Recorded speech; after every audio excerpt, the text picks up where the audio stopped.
Welcome back. Remember, just some time back, Dabur came out with their numbers. The sales had gone up by a little over 30% to come in at 1,269 odd crores. Some depression seen in their margins. Let's find out what the quarter looked like with Mr. Sunil Duggal, the CEO of the company. Afternoon, Mr. Duggal. Thanks so much for joining us.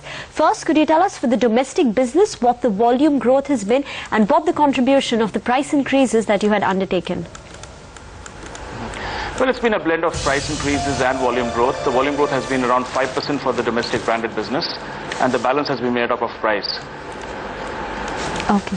And also on a year-on-year basis, the growth has also been led more by consolidation of the Namaste Group and the Hobby Cosmetic. Could you tell us, on a like-to-like basis, what the numbers would look like to get an understanding? How much the contribution of these two have been this quarter? Yeah, I think that if you take like-to-like, if you minus out the acquisitions, then the organic growth will be in the region of around 13%, driven by around 8% growth in domestic and around 20 plus in the international business. Okay. If you can give us a sense of how input costs have actually panned out, Mr. Duggal, because that was a problem area. Have they declined sequentially off their peaks now? Not really. I think they've actually peaked in the second quarter, and that's put a lot of pressure on margins. Going forward, I think we would see some relief happening only in the fourth quarter. The third quarter would continue to be very tough in terms of the entire margin profile. So you had the rupee depreciation, which came as a bit of an unexpected event. We were hoping that the material costs would ease off in the second quarter, at least by the fag end of the second quarter, which they haven't.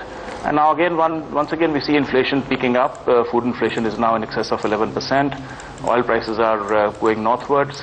So I think the inflation outlook is really the key concern which we have as far as our business is concerned. So if you are still facing pressures by way of raw materials in Q3, will there be any further price increases? We would hope not, and I think we'll be watching the situation very carefully. That is the inflation cycle beginning to peak and then level off, in which case we will tend not to take price increases. But if it is more structural, then I think another round of price increases would be inevitable. We'd like to avoid it, and I don't think we have made up our minds as to which course of action to pursue. Perhaps in the next month or so we'll be able to decide.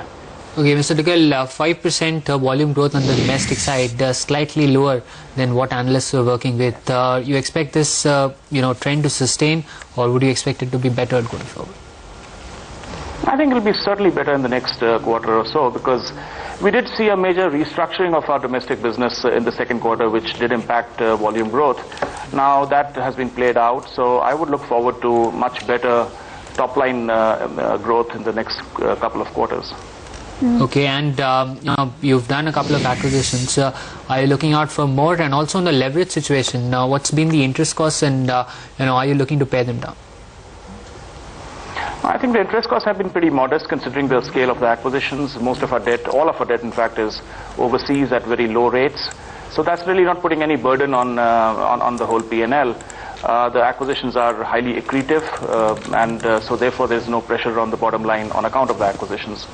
And in terms of more acquisitions, yes, we do have an acquisition strategy in place, and it's been very successful in the 4 deals which we've done over the last 3 or 4 years.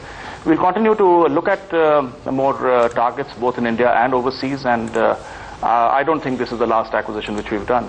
Mr. Duggal, you spoke about a recovery taking place only in Q4. In Q3, how much lower can the margins go from the current 19% that you saw in this quarter?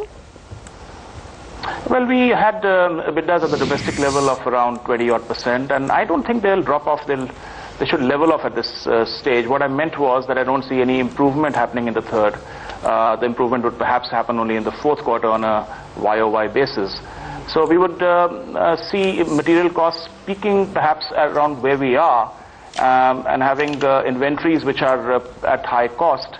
The margin impact would be not fully visible in the third. But I think having said that, the inflation situation has been always much worse than what was anticipated, and we did expect inflation to peak in the second quarter, which it hasn't. So I would be a little cautious and circumspect in giving any future outlooks on the inflation situation.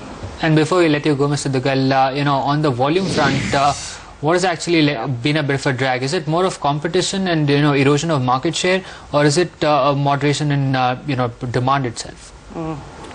I think it's been an event which is internal in nature in terms of business restructuring. That perhaps more than anything else drove down the volume growths in the second quarter. And I do expect sharp revival in volume growths in the rest of the year, in the balance of the year. All right, Mr. Duggal, thanks so much for joining us. That's the word on Dabur. Some disappointment with respect to the domestic volume growth of about 5%, more to do with internal restructuring, but should bounce back pretty smartly. And inflation, of course, remains a big overhang on them, still hasn't come off. Dabur is down about 0.2%, market still down about 0.5%. NSE closing bell will be coming up next to take all the market action forward. Thank you for watching Midcap Radar.